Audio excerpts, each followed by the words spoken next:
Good evening and thank you for joining us. I'm Tom Allen. The mother of Katie Brown, a Binghamton police officer who died in a motorcycle accident last May, says the department misled her in the investigation after her death. She and others are raising questions as to why the department took certain personal items of Brown's after the fatal crash. Our Jason Weinstein has more. At approximately 10:12 p.m. on May 18, 2014, a motorcycle crash on the Vestal Parkway killed Binghamton police officer Katie Brown and Christopher Steckel, a former BPD officer. At 1:15 the next morning, May 19th, Brown's mother, Lisa Capaldo, was informed by local authorities at her home in Indiana that her daughter was dead. She traveled to New York, and by the time she met with Binghamton police mid-afternoon that day, Capaldo said the department already had Katie's personal phone and private computer. As she was meeting with police, she said Chief Joseph Zukoski was texting before he stopped and apologized. According to Capaldo, he said he was trying to get into Katie's phone because it would help with the investigation. Police records show Brown's phone was recovered from the scene and analyzed, but there was nothing of evidentiary value noted. Capaldo said she gave police permission to go to Katie's home to remove weapons, but she says when she went to Katie's home after police had conducted their search, she found ammunition and a gun in the laundry room.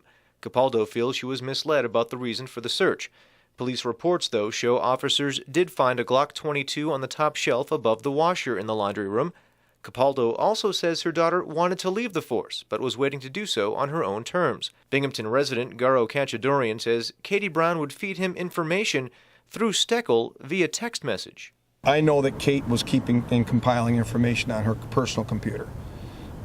She was very upset with what was going on with the Binghamton PD. Kachadorian acquired police documents via the Freedom of Information law, as has Fox 40. Kachadorian has posted some of those documents on his website, BC Voice. Documents show Brown's laptop was collected from her home during a search at 1 p.m. May 19th, the afternoon after the accident. Documents also show the laptop was in possession of Binghamton police until June 26th. Police documents state, though, that Capaldo did give police permission during a phone interview to search Brown's home for weapons and a computer. Kachadorian says his efforts to gain the reports from the search of the computer via the Freedom of Information law was denied for privacy issues. Meanwhile, Capaldo wonders, with her daughter and Steckel dead, why there should have been such an investigation to begin with. Jason Weinstein, Fox 40 HD News.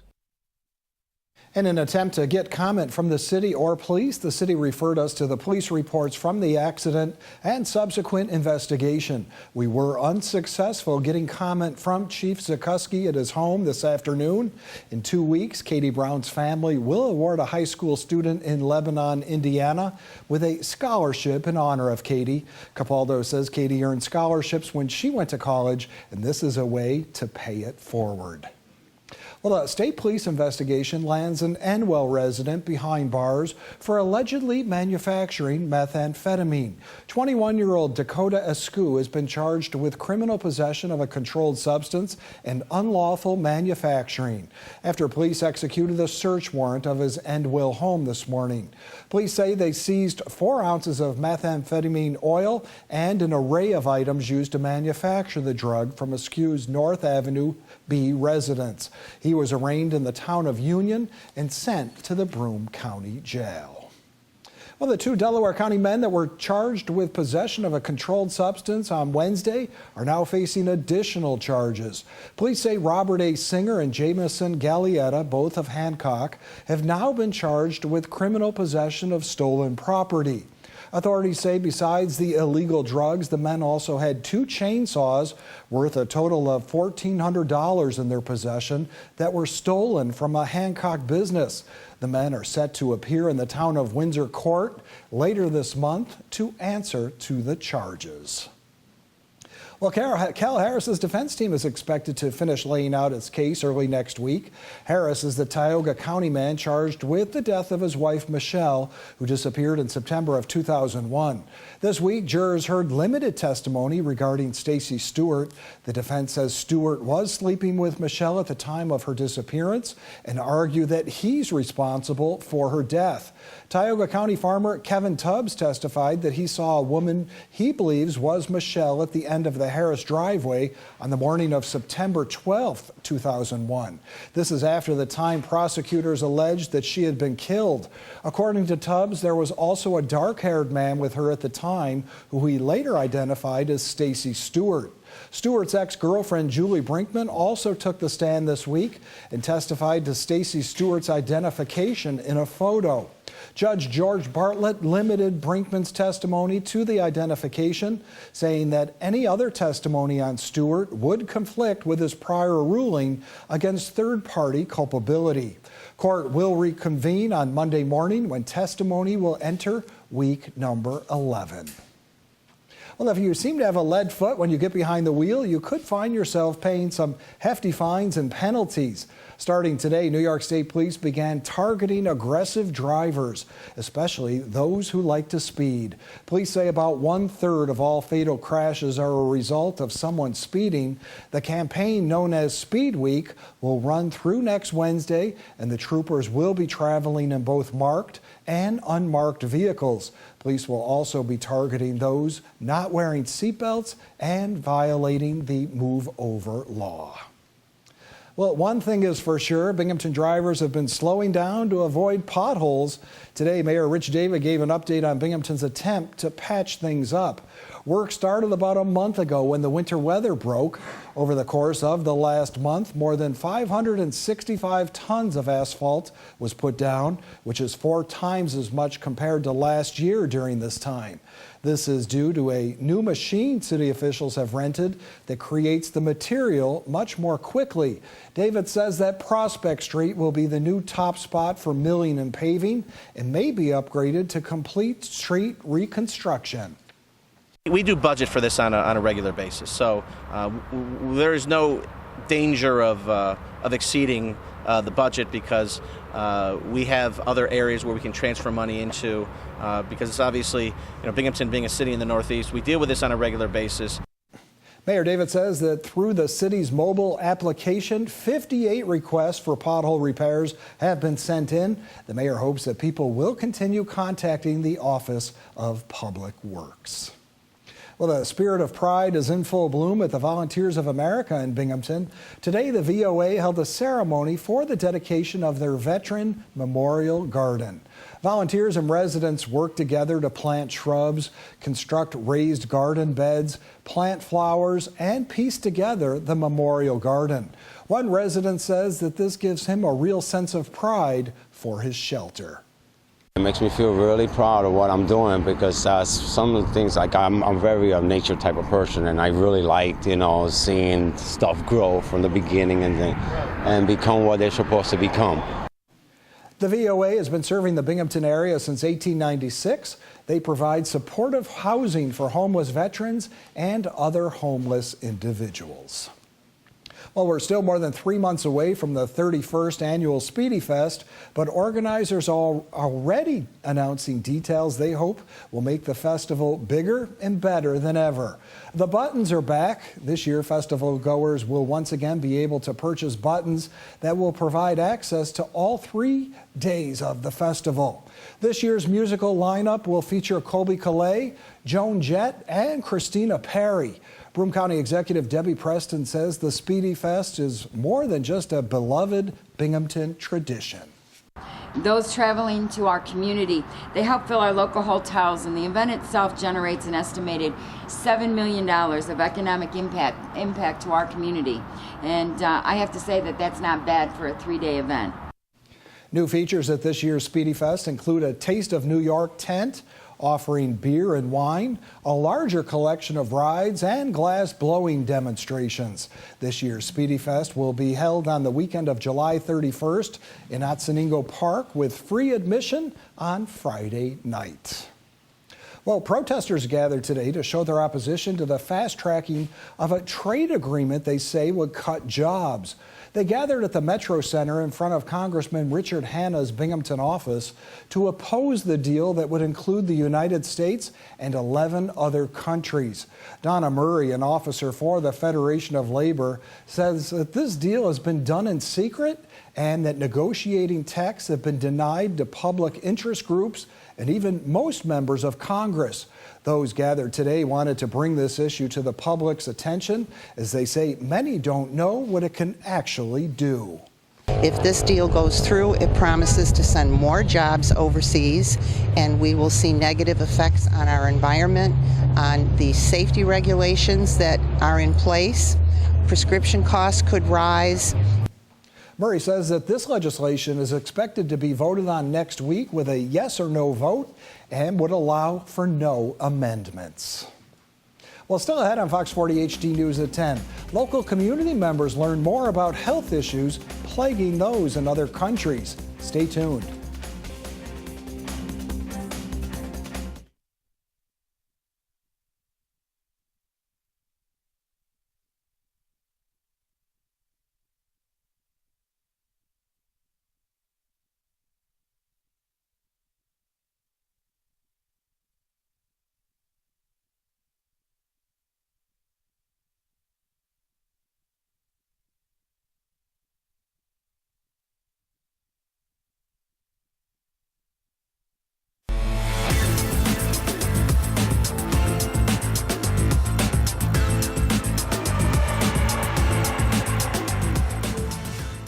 Local community members are learning more about health issues plaguing countries around the world.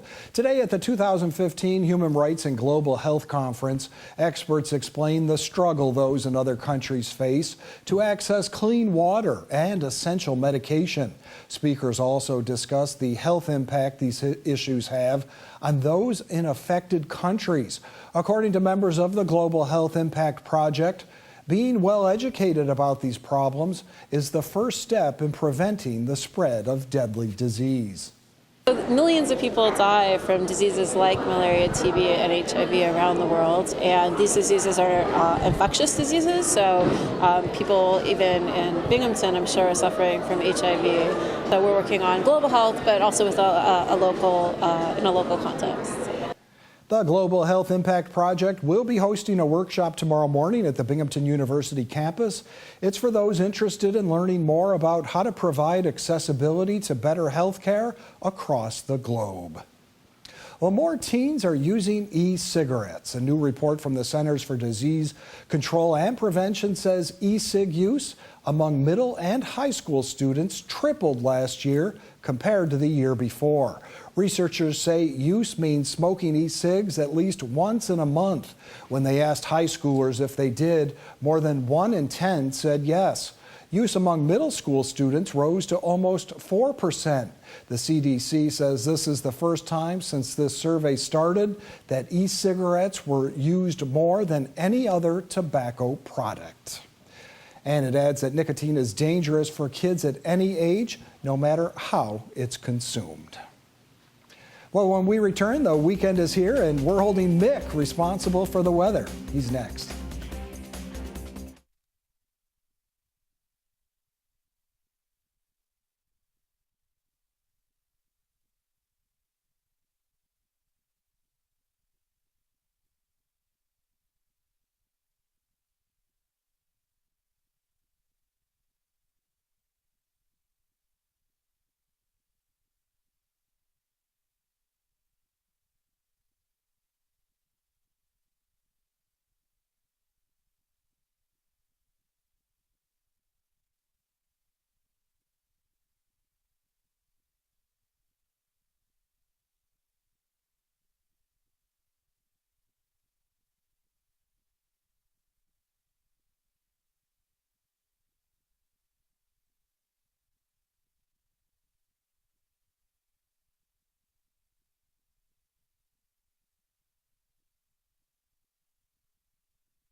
Let me interpret what they said. They're the winners of the local Odyssey of the Mind contest, and then they won the state contest. Now they're going to the world contest out in the left coast there somewhere, out in the west coast. This girl right here, she is the daughter of one of our employees here, Jeff Horn. I'm still not sure what he does here, but he shows up every day. And congratulations to all the kids. All right, let's go to work here. There's still a couple of blips on the old radar, but indicating some sprinkles, but I doubt it. It's probably what they call ground clutter, like huge mountains and tall buildings and Tommy Owens Mansion up on South Mountain. Yeah, that's probably picking that up, and it thinks that it's some sprinkles. The clouds are starting to dissipate, but we will develop some fog later on tonight, but then tomorrow's sunshine will erase it all. The jet stream is in our favor tonight. Some cooler air being trapped right there. It won't allow it to come down. We're getting the southerly mild temperatures. Now by tomorrow night, this jet stream takes a little dip down to the south. The chilly air will follow, and we'll get a little bit of a chill in the air for tomorrow night. But tonight, it's nice. 55 degrees out there under a waning crescent. Winds out of the northwest at 6. There's your humidity, and wind chill 54 degrees. How'd we do up at the airport today? Well, we made it to 60, 49 for our low. Normals 55 and 37, so we're above our normals. By tomorrow night, we might be right at our normal for our normal low. Records 86 in 2002, 22 in 1980. It does get cold around here this time of year. Here's some more temperatures. Elmira got close to 70 degrees today. Well, give them a cookie. That's because the airport is down in the valley. Ours is up on the mountain, and it's a little bit cooler up there. Where do you want to go to tonight? Who do you know in the state of Seattle? It's called the Puget Sound. Who do you know right in the drink there? It's 65 degrees and some light rain, and there's the Puget Sound right there. Not the mountains, though. As far as our surface map goes, we got a weak system moving in for tomorrow, but it's frail. There's not much muscle to it, not much guts. This high pressure will bring out the sun and allow this thing to sort of get even weaker. And then another high pressure system for Sunday. So it looks pretty good. All right, this forecast is dedicated for all those who didn't do their taxes. Shame on you. And we'll take it from there. 43 degrees tonight we'll get down to with some fog and mostly clear skies. Winds 6 miles per hour. As far as tomorrow goes, will be morning fog, then sunshine. 2 6s, I'll take that. And then for tomorrow night, clear to partly cloudy skies, a little bit cooler, 34 degrees. We'll be right back with a 5-day after I get a cookie.